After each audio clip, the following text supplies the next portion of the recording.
It's my tremendous pleasure, always my tremendous pleasure, to be joined by Anna Danylchuk onto the channel. And it seems like a long time since we had our last conversation. It's not, it's just an awful lot has happened in the couple of weeks, the fortnight or so since we last talked. And indeed, I've been to Ukraine twice, I think, since we last spoke. So again, I've managed to pack an awful lot in there. Anna, welcome back to the channel. Thank you so much for having me, and thank you so much for being a big part of our modern Ukrainian life. More and more. And I don't know if I mentioned that I have started my Ukrainian lessons. So that is also an interesting new experience. Don't test Tell me us yet. something. Tell us something in Ukrainian, just a word. Ну, Гарного дня. Okay, that's a good way to start. Yes, have a good day, I think, if I've got the pronunciation correct there. But of course, pronunciation is a little bit of a problem because when I'm tired, when I'm not concentrating, I do lapse into Russian pronunciation, and I can see the face of my teacher just visibly, getting sort of allergic and Subtitles on her face. Yes, Mhm. exactly. It's not hidden in any way, so I know that I've messed up. But that's useful. That's useful to have a teacher who is, let's say, relatively strict. So I should make some Yeah, progress quickly. must be strict. Trust me, I'm a teacher. It will improve. Now, of course, there's so much going on. What should we start with? We could start with Wildberries, I think, because the second topic we're going to cover, which is the protests, the changes, one could almost say the capitulation to the protests of Zelensky, or whether he's just fast forwarded something he was going to do eventually anyway, or whether he's been forced into something he wasn't even contemplating. There's so much to unpack there. But let's start with a joyful story, I think, which is things burning in Russia. And yes, it makes good memes, but I think strategically it's important on a number of different levels. I'll stop talking. I'll let you take over. Why are the Wildberries fires so important? Well, because Russia must be defeated, and this is one of the elements of the strategy to destroy their war economy and prevent them from constructing more drones, developing more technologies. It's actually beautiful that the fires are so bad that when we record this video, strikes took place at night and they continue. So it happens simultaneously as discussing the destruction and fires continuing. I sometimes feel worried when good people begin saying, like, well, this is a logistics hub, maybe you shouldn't target them or something. First, Russia can end this war very quickly by withdrawing from Ukraine. Second, Russia's been destroying not just our logistics or our shops, but our cancer hospitals.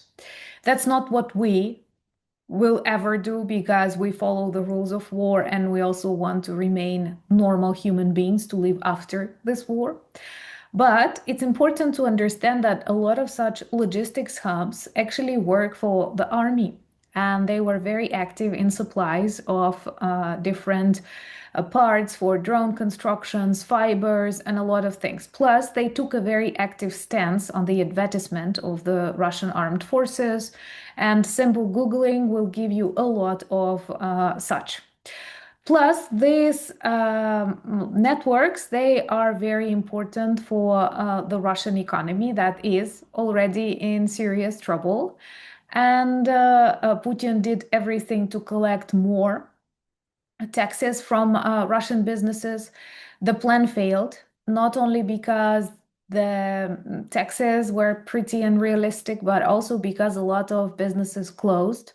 First, that was internet shutdowns. It influenced a lot of middle class small businesses. Then gasoline crisis, because gasoline is present not only in your trips home, but it's logistics, it's delivery, it's various services, and people simply need to gasoline to get to work. And now it is the destruction of such huge logistics hubs. And I've read the news. I need to verify it a little bit later. That stated that these recent strike on Wildberries hubs resulted in the loss of money that is equivalent to 52 regional budgets of Russian Federation subjects. So that's an enormous destruction for their already very exhausted economy. Plus, This is a very important message to Russians with the question, do you still like this war? And the answer is obvious, no. But Jonathan, what surprises me and what does not surprise me at all is that we may find tons of videos of Russians whining about these destructions, about their financial losses, and still not connecting the dots, not saying what is the reason for that. What's funny? They actually do not blame Ukraine too. They are not speaking about Ukrainians negatively. And they try to keep war out of focus, which is a total absurd. And you will see a lot of people who lost millions of rubles in these strikes saying, speaking about the situation as if it was a natural disaster, a thunderstorm or a snowstorm, but not a part of active war that now develops on the Russian side. So it's interesting to observe how will that all develop. And I see that a lot of big businesses are very dissatisfied. And according to various Russian observers, more and more Putin's oligarchs relocate their funds out of Russia. Perhaps they understand that soon the Kremlin will confiscate those assets to be able to continue war.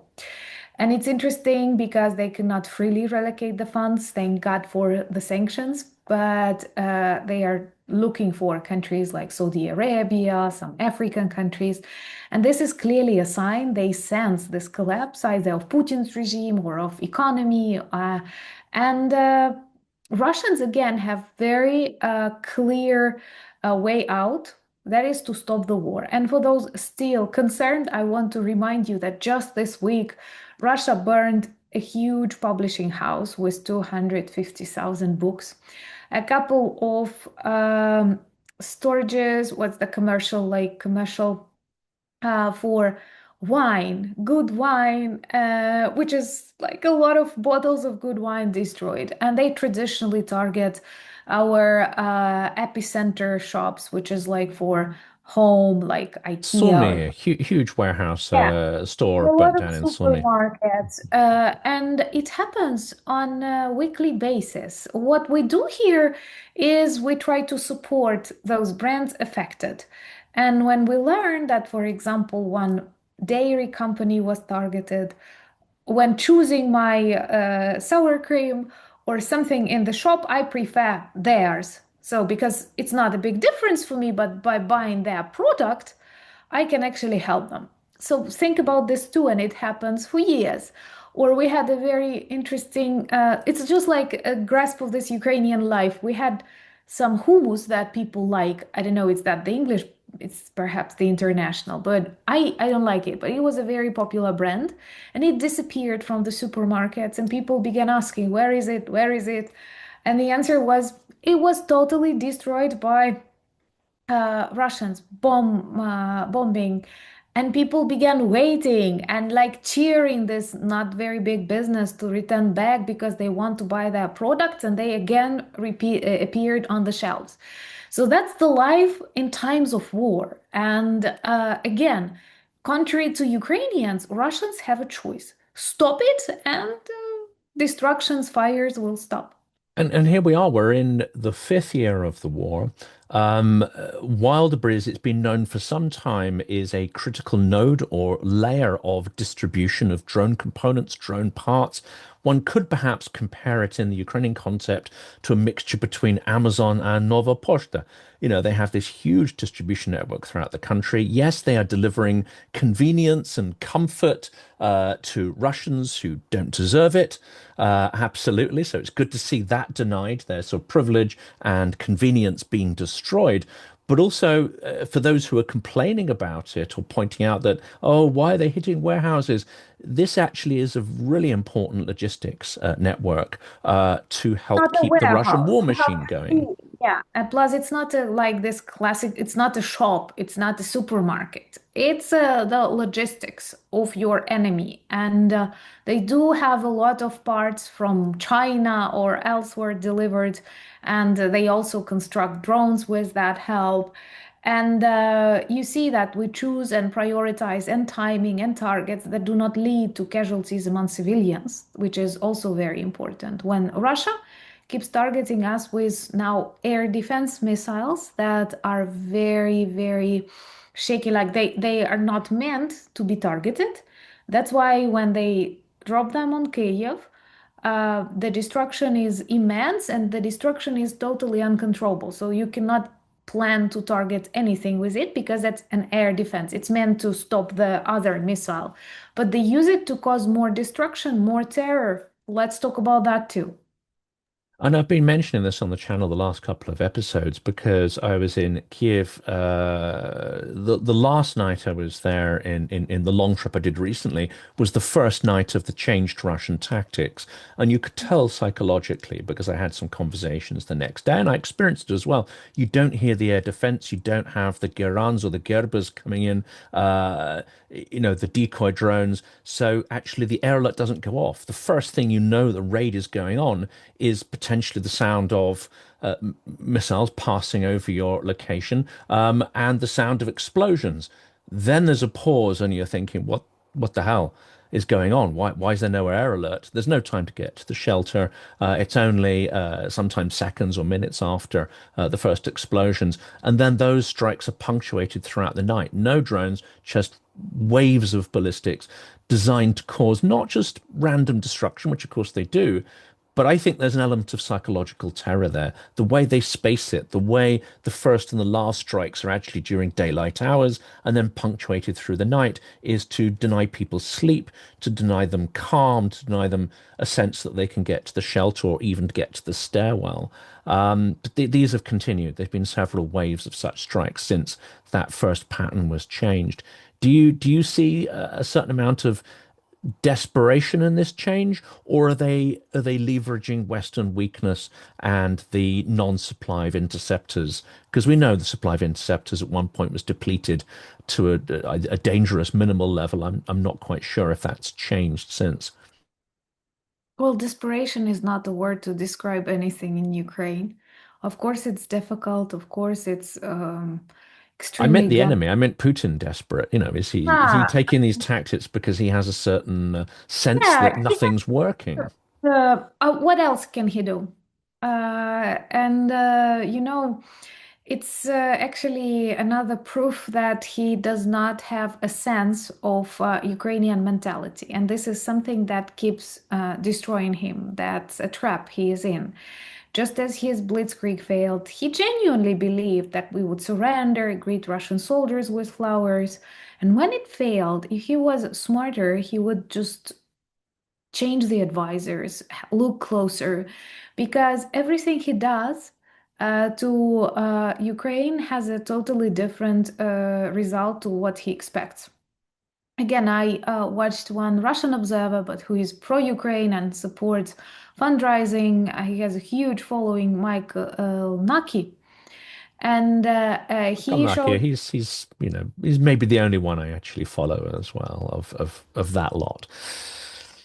Ah, yeah, hopefully. And he says he describes these differences because, when we started targeting Russians and war returned back to that territories, there were people saying that this will mobilize them. This will encourage more Russians to join the army. They will want to fight to protect their motherland. But sociology demonstrates the contrary.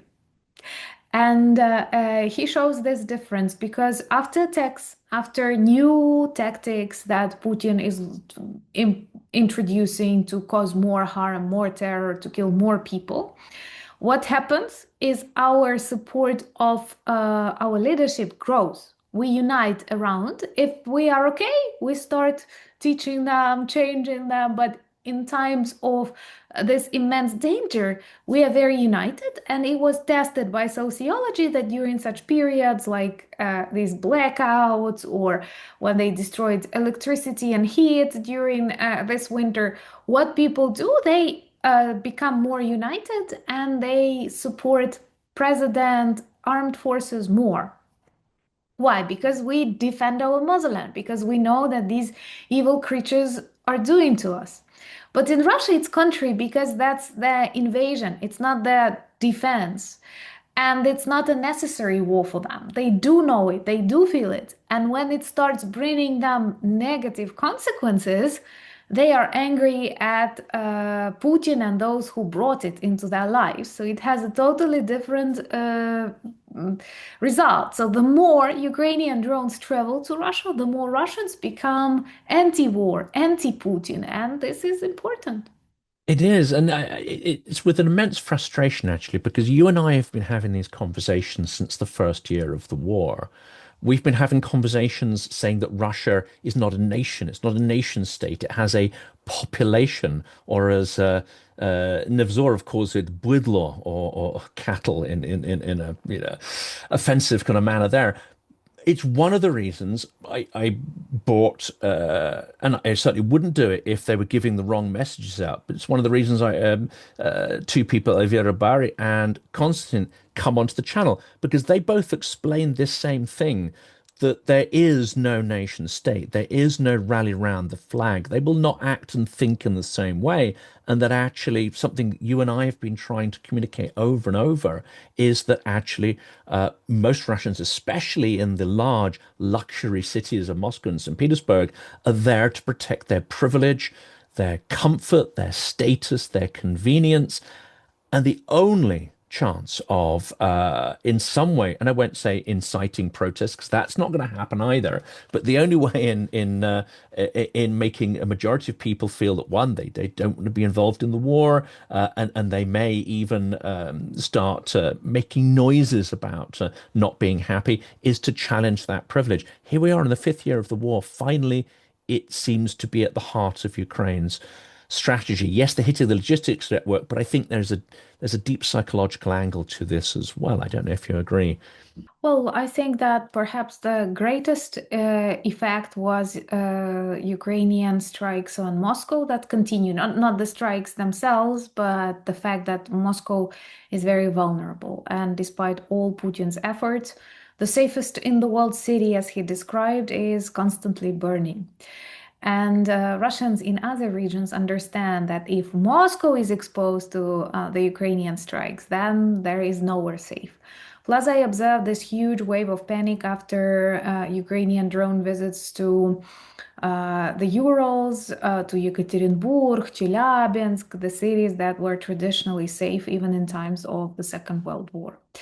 So, a lot of Russian myths are being very quickly dismantled, that Putin controls the situation, that Moscow is safe, that the size of the Russian Federation protects it from attacks on some legitimate military targets. And this all is extremely demoralizing. And then I remember watching one video recently shared by a man who was totally devastated because he lost access to internet. They have this internet shutdowns. They continue. We're not talking about that, but this continues for Russians. And they see that the number of drone attacks keeps growing. So perhaps internet shutdowns do not solve the situation, but they continue. And that was a first serious blow on his business. And then gasoline crisis. The combination of the gasoline crisis with internet shutdowns destroyed his business. And this is something like more than 21st century. And there are lots of such businesses run by many people. And they were ruined by Putin's choices and the fact that they support their dictator for 26 years. So all of this together works extremely well to demonstrate and expose the failed plan of Putin, their weakness, inability to protect strategic sites or economy. And now it is felt in Russia. So it's not something that happens very far away somewhere in Ukraine.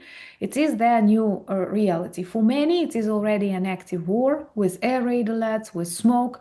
For others, it is still something less physical, but it's about money, it's about salaries they lose, it's about businesses that are closed, it's about quality of life. And recently, one very famous a singer. She is from of Latvian origin, but she worked in times of the Soviet Union and worked in Russia. But she is very pro-European, pro-Ukrainian, Laima Vaikuli, and she was on speaking to Russians. And as this situation got worse, their propaganda, their TV keeps saying that, okay, we may not have enough bread, we may not have gasoline, we may not have electricity, but we can go through this because motherland is a priority. We can live in very bad conditions. And she asked the question, why? Why do you need to live in that bad conditions? Why do you need to lack bread? Why do you choose not to have gasoline? What for? And no one can give you an answer because I'm sure that millions of those affected now in Russia, they don't need some Ukrainian settlements that Russians are trying to get during a year and keep failing. They don't need it, and they already start saying it in videos like we don't need Sumy, we don't need Poltava, we don't need that. So the question is that the Kremlin tries to persuade them, even if everything collapses, even if your deposits are frozen and you are sent to meat grinders, we can go through this. And she simply asks, why? Why do you need it? And there is no answer. There is none. I mean, unfortunately, they won't go further because Margarita Simonyan was making this case like, oh, we had talonchiki when we were young and we didn't have eggs, we didn't have this, and it was glorious and wonderful. I can tell people it wasn't.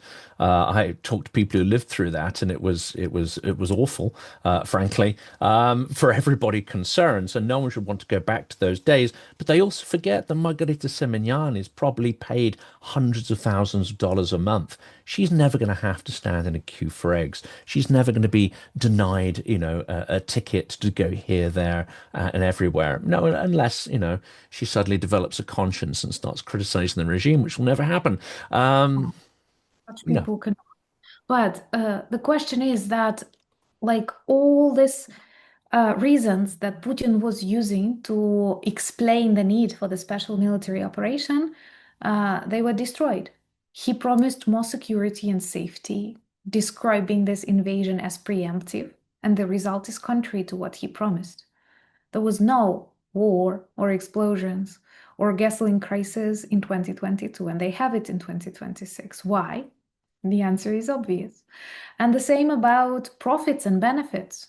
Everyone, beginning with his oligarchs and finishing with very ordinary apolitical Russians, expected some positive outcomes from this invasion. Access to new businesses, I don't know, more resources, more money, stealing Ukrainian homes, Ukrainian businesses, but it all failed. I have a sense of frustration still because despite, our efforts to explain this Russian mentality, which is completely different from how Ukrainians think and act and organize themselves. It's completely different from how Western Europeans and democracies do that. We've been trying to explain this, but I still fear these messages have not got through to many in the West.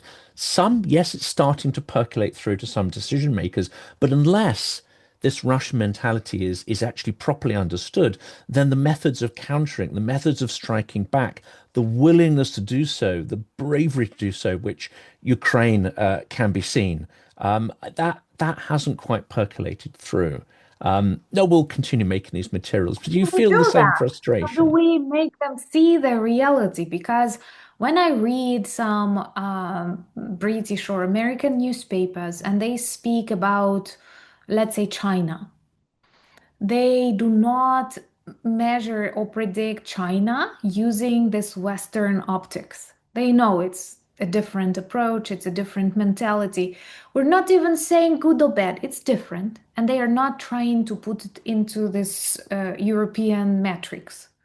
But with Russians, they keep making this mistake. They keep evaluating them, predicting them based on their own values, life standards. When it's closer to China, if you have to choose between this collective West, as Putin says, and China. So the closer to reality they would if they choose that like Chinese communist approach, but they still make assumptions about Russia based on, I don't know, France or Poland or Ukraine. No, a huge civilizational gap is exactly where the front line is. It's ironic, isn't it? Because I would say from interactions with Persians, Iranians who oppose the regime, in many ways they are closer to Europeans and their willingness to fight back than Russians are. But of course, we're You might have blinded by. not say Asians. I said Chinese. Yeah, indeed. Indeed. But, people would, if you had to order them or rank them, people would go, well, Russians are more similar to us, and then they place Iranians, and then Chinese. But no, actually, I think the sort of Persian opposition would be far closer to what we would recognize as values of opposition and I would say liberal humanism than unfortunately many Russians. Well, we've got limited time. I would love to be able to talk for 12 hours without break, Let's but make this record once. I don't know who was the streamer on YouTube who had the longest stream, for I don't example. know. I did 12 hours. I've done 12 Oh, hours. well, Yeah, yeah. I did have a little break to have a pizza at some point, and people took over, but we had a 12-hour marathon, which did well. I think we raised about sort of oh, 15, I think the next one should 20K for be like longer. I think I longer. remember that was a very good event, but I mean, like, It was. I would so have to do this from Kiev, though, Anna. We would have to do this from somewhere that serves really nice Ukrainian food and where we could all symbolic. get locked in. Oh, And, I was thinking like symbolic, important, and you said the best yeah, food, food and beer. it's food, beer. It has to be cozy, nice cozy space. Um, maybe we'll That's a we'll great we'll choice. we'll That's a agree great with Coffee Records or something to take over their space for 24 hours and your files. have a marathon. Yes. Um, we need to turn to the protests in the sort of second half of this because I'll quickly say my piece, then I'll hand over to you because you're Ukrainian. I don't want to steal your insight and your thunder on this one. But I was fortunate to be able to do some street interviews in Lviv, and of And course, what were your impressions? my impressions were because I've had a lot of conversations actually with people from the military and veterans and who are in drone tech, and I would say more complicated conversations about the nuances of and complexities of reforming an army under fire. And I interact a lot with Azov and Khartiia and Third Assault, so I get some interesting perspectives on the nuances behind the scenes. So my impression of the protesters is very young, very civic-minded, civic society, mostly in their late teens and early 20s. And some had, and of course, there's a linguistic barrier often as well, because not everyone's English is that good. My impression was that there's a tremendous democratic spirit. And some people had fairly nuanced stories, but actually, most of what I was hearing was almost heroes and villains, black and white, and lacking some nuance. I'm going to put this out there.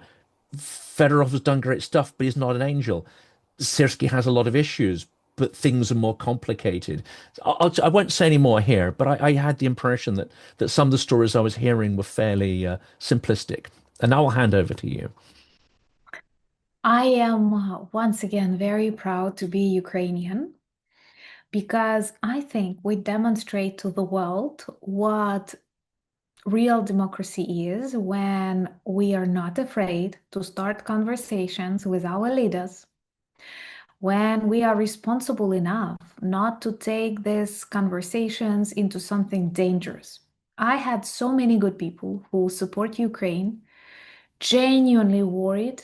Why are we starting this revolution? Will we demand Zelensky out? And they were so like frightened. And I realized that their fear is like positive. They care about us. They do understand it's not the time to make a revolution. And I know, like everybody in Ukraine knows it's not the time. And even those people who are younger, that might be a reason why they are more radical, like black and white. Plus, you're talking with them on protests, during the protest. Maybe if you'd speak with them in a pub, they would be less like charged. That's right. Yeah, yeah. But what's Although they were important, pretty calm. I mean, I'm so impressed by, you've noticed no how violence, calm and people these are. protests are very natural. So Yes. when you start, and I'm actually excited that the world is discovering Ukraine and that so many of you learn about this very old political tradition we have. Maidans existed in times of Kiev Rus. Kozaki, Ukrainian Cossacks decided everything on Maidans. This is a typical behavior. And the fact that, for example, the revolution of dignity was bloody, it's just because Yanukovych used a Russian approach to shoot the protesters. Yanukovych had a lot of options to end it peacefully and maybe even remain the president of Ukraine. It was not about killing the Tsar or something like that. People did not initiate that. People did not do it. He simply shot the protesters and escaped. Protesters did not shoot him. So, for those who know Ukrainian mentality, Ukrainian history, who are Ukrainian, they understand it's not going to be a mess. It's not going to be bad. And when I have tons of messages where people, you're crazy, you should have accepted it, blah, blah, blah. No, we see that the change must be made. And also, people need to know the evolution of this war. And again, now, today, after the changes are made, nobody's speaking that negatively about Syrskyi. But he was not popular, and you have to know that. He was not popular among the Ukrainian military when he substituted Zaluzhny. Not because people that much loved Zaluzhny, they did, but they did not like the change, the substitute. And they were worried because he does have some Soviet approaches, and he was on contrast with Zaluzhny. Zaluzhny was more modern. Zaluzhny had more like NATO-oriented thoughts. And Syrskyi did a lot of good things and did a lot of not good things, the things that others could have done differently. And the war is dynamic.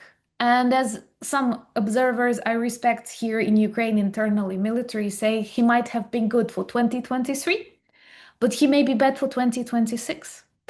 That's what many do not accept. This war changes so quickly. So quickly. You know, I have my videos, I have my notes, and when I compare them just 2 years ago, it's very different. Everything is very different. And Syrskyi is not the one who wants to change. Plus, it's a very natural process to change leaders from time to time. You may say elections, Zelensky, well, elections is difficult in times of war. It's impossible with soldiers on the front lines, with ballistics flying. It's impossible. Plus, you see, we have instruments to influence Zelensky, and he reacts. He does what we want. There is a joke that I keep repeating these days in my videos that everybody in Ukraine now says that Zelensky is a fantastic crisis manager. He perfectly solves the problems he creates.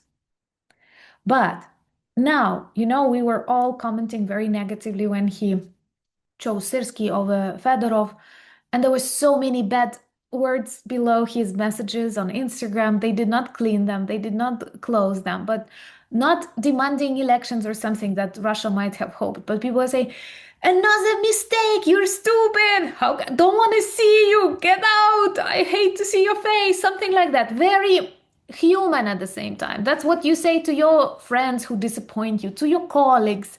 There was nothing evil like blaming for something, but it was just like, get away.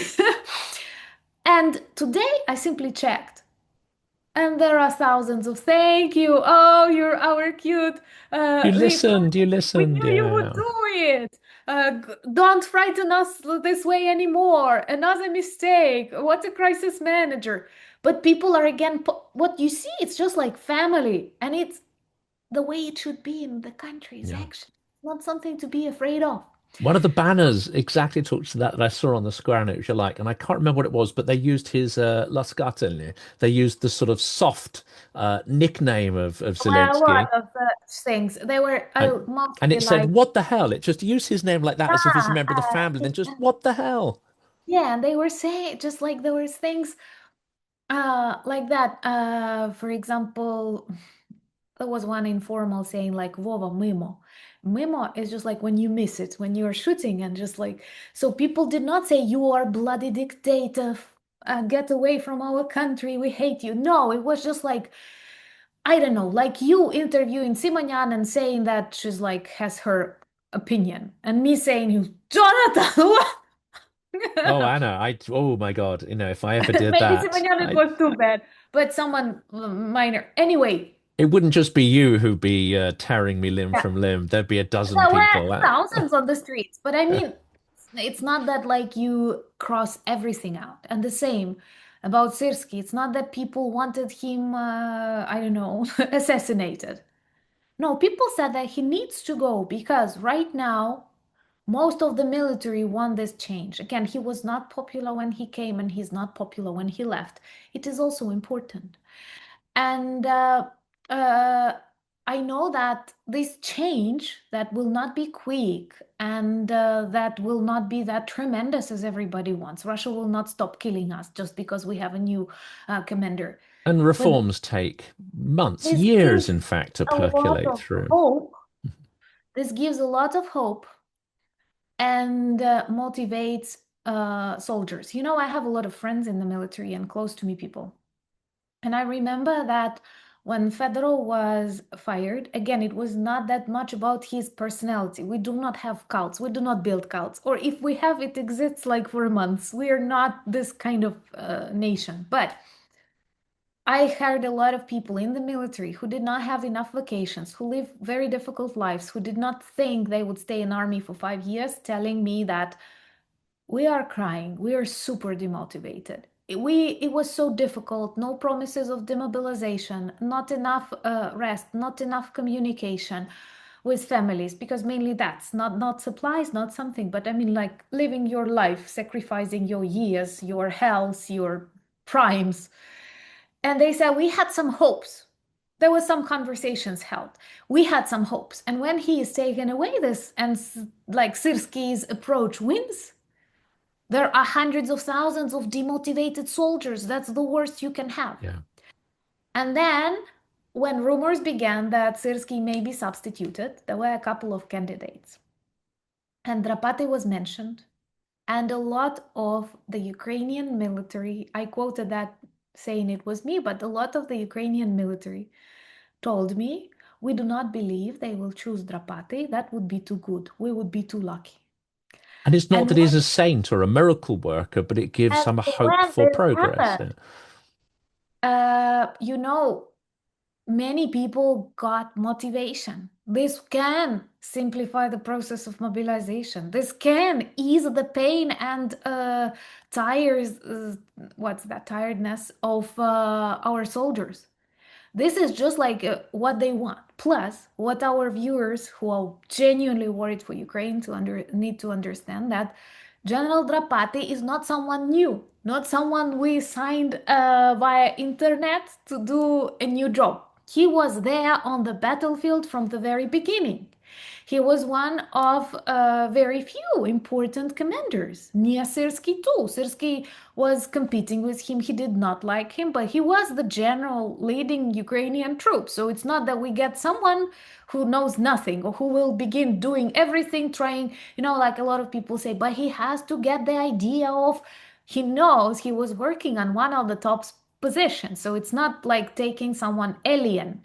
What is also interesting, he is the only Ukrainian commander-in-chief who had actual combat experience, who began his career on way lower positions fighting in this war in 2014. The anti-terrorist operation, I think it's referred Yeah, to. Yes. yeah. 2014. This is when he became famous after one video of him breaking the fence made by Russian invaders in Mariupol, and Mariupol was then liberated. And there was another thing that I'm sure Russian propaganda will try and use, but they are terrified with him. It seems to me last year there was a very bad case when you know that in Ukraine we are not allowed to put people on the ground, a lot of soldiers, and this happened, and Russians struck that testing grounds in Sumy, and 100 of people were killed.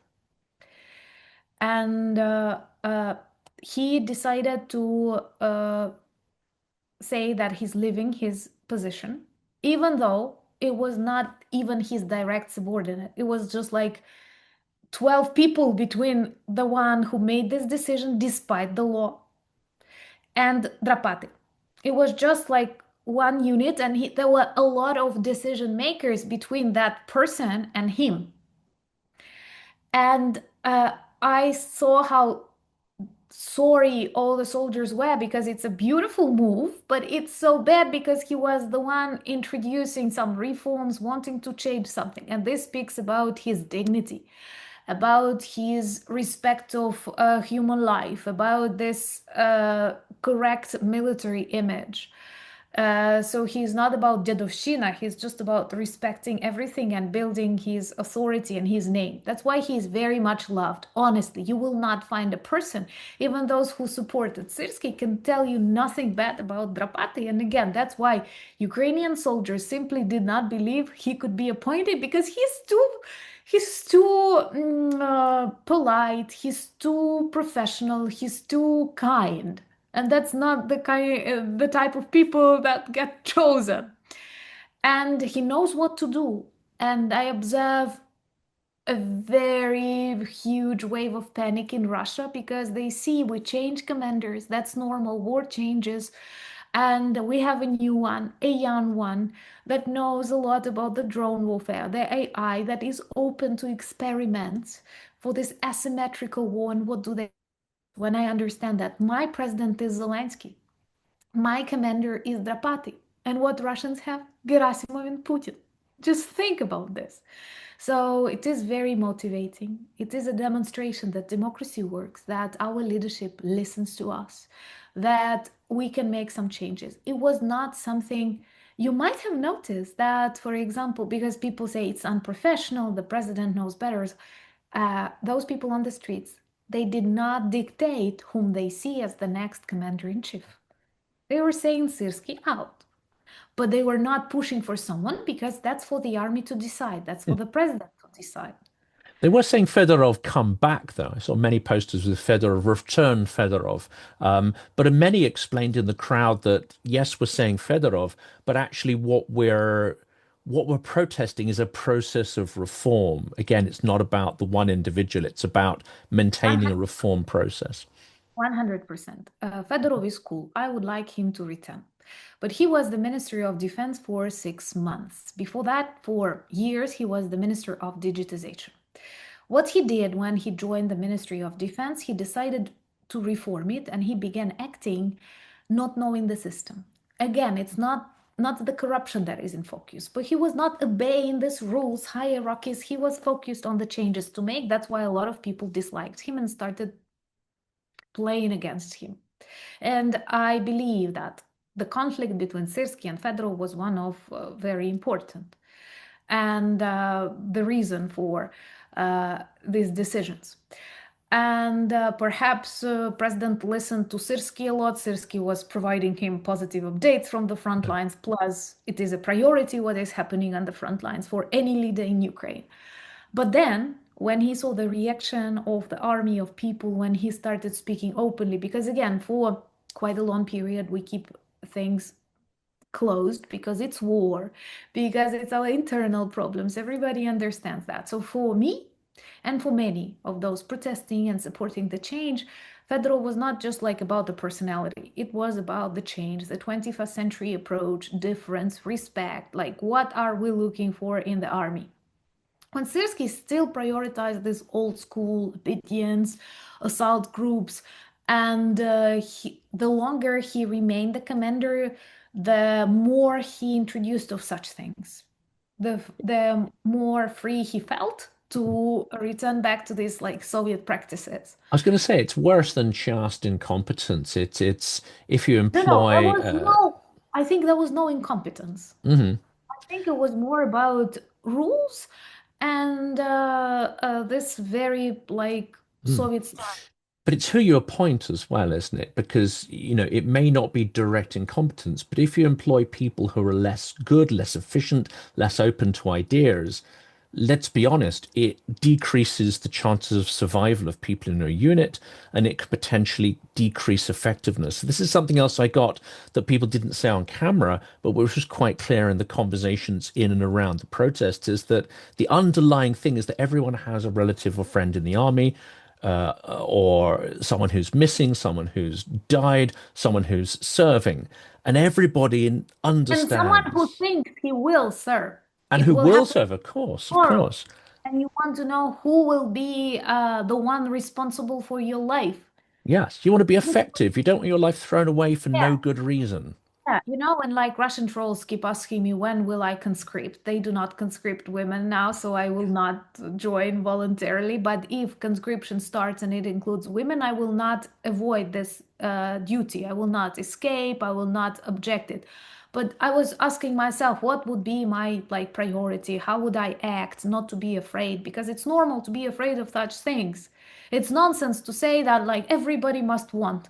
It's not normal to want war. It's not normal to want to change your life, join the military, but it's what you have to do.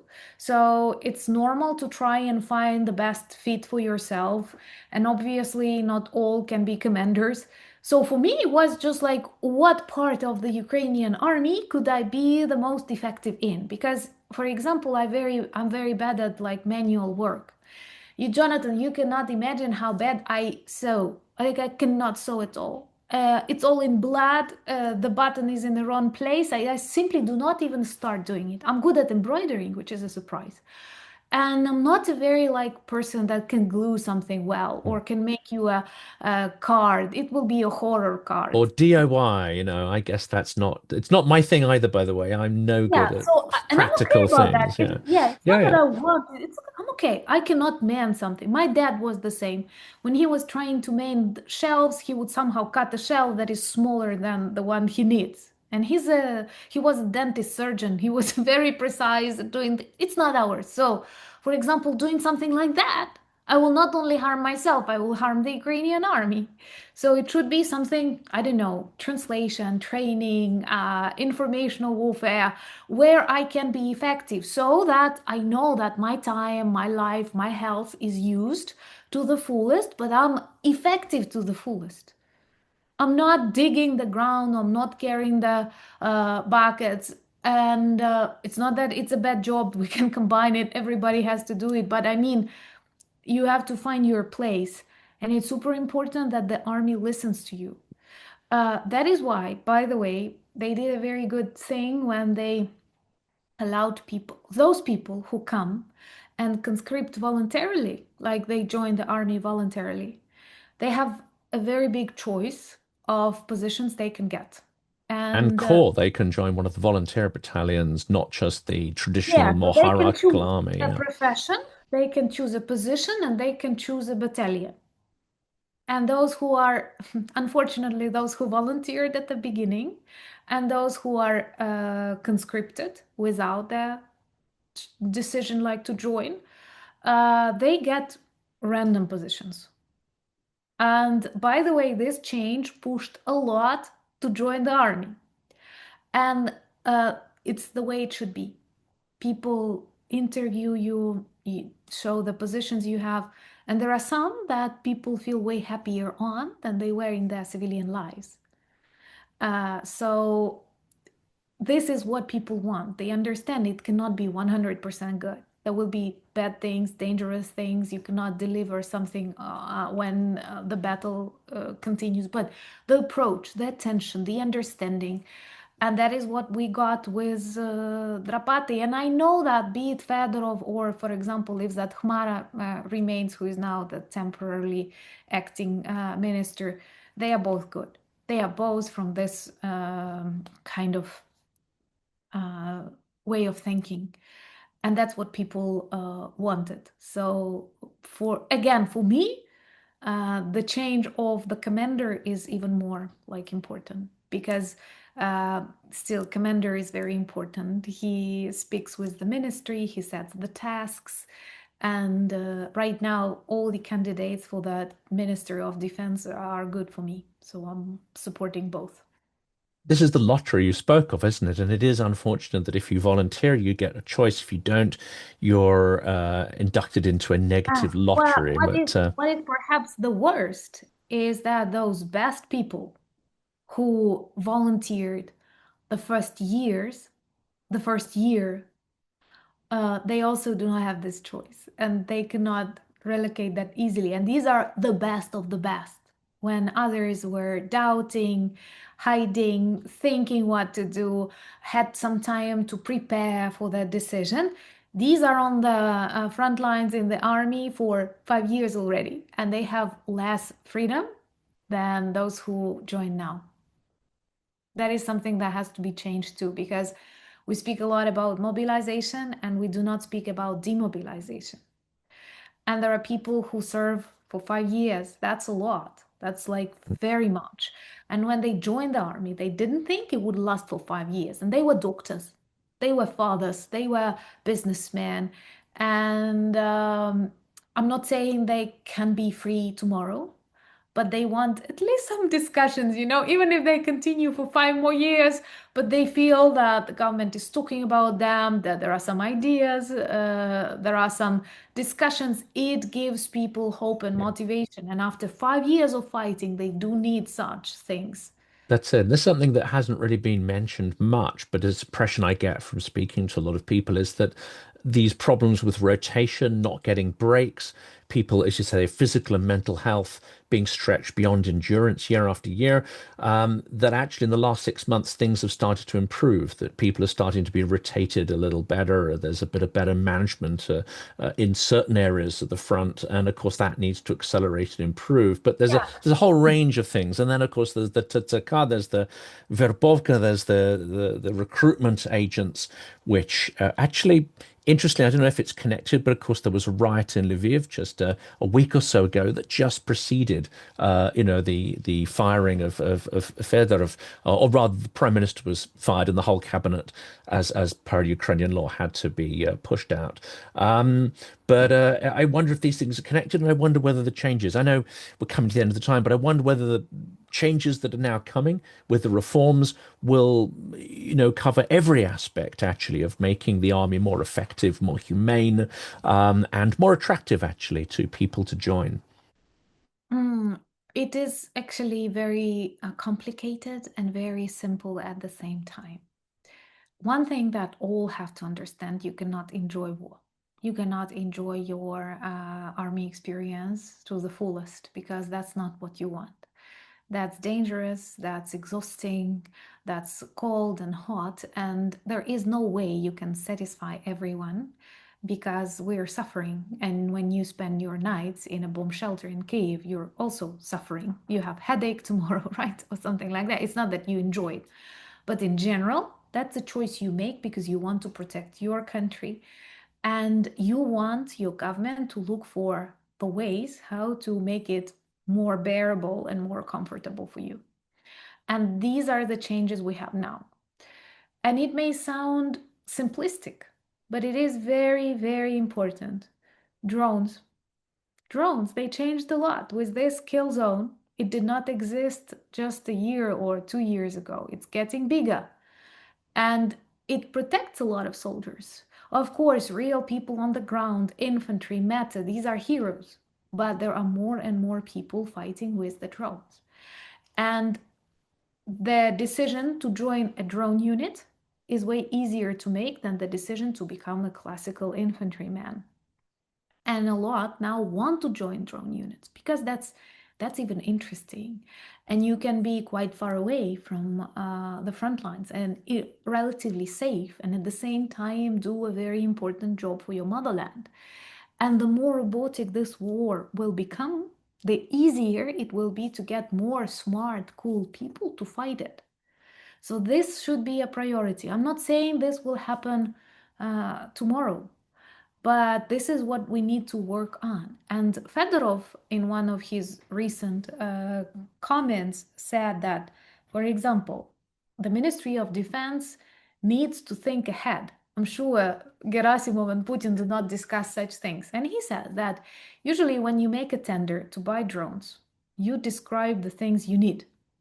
And you will get these drones in 3 months or 6 months. That's how everything works in the country. It's normal. And then he says, but in 6 months, drones will be very different from the ones we use now because everything changes that quickly, like fiber optics, all of these systems that catch, it's all very, very quickly changing. So he says for the ministry to be effective, when we make this tender for the drones we will receive in 6 months, We should not demand the ones that are popular now. We should think ahead. We should communicate with units who are only starting to innovate something or they observe some problem they need to solve from the Russian side. And when we describe the need for the next drones, we have to be brave enough to even to mention something that may not already exist. That's the kind of things we want. And that's the kind of things we got. Absolutely. And of course, it takes risk. Risk comes with the potential to make mistakes. And I think the traditional Soviet hierarchy is completely risk averse. Therefore, it makes it innovation averse. But to win in this kind of war, you need a completely different mindset. So hopefully, they bring Fedorov back. Hopefully, someone like him at least comes in and he maybe has an advisory role. But certainly, from being anxious a few days ago, it seems that things are going the right direction, and we can judge that by the whining in Moscow and the absolute, I would say, sort of misery of the Russian propagandists who can see these reforms and they know it's bad news for them. They know this is not good for Russia. Yeah, there are so many things that we destroyed. First, that you can go out on protests and they will not beat you or kill you. Second, that your protests can work and your president will hear you. He will do what you want because that's the best thing for a country. After some consultations, he did not do it the next day. It was a long process, a smart process, like decision that he took consciously. And then you get a more effective commander in chief and definitely the best of possible minister of defense. So, and they still have Gerasimov and Putin as their commanders. These are their leaders. So, with this series of protests, we have destroyed so many of pillars of the Ruski Mir that it's just beautiful. And I'm sure this alone will make them weaker. Anna, thank you so much for being so generous with your time and your insights, your passion and your energy. This is exactly what we needed today to bring that perspective. Thank you for everything you do and for honoring us by coming back on the channel. Thank you so much. I already feel like home, and you know that I also feel that you are at least part Ukrainian. Thank you for making this choice and for making us stronger. Thank you. Дякую дуже. Oh, well, I just bumped the microphone. I'll say that again. Дякую дуже. Героям слава. Дякую тобі. До побачення. До зустрічі.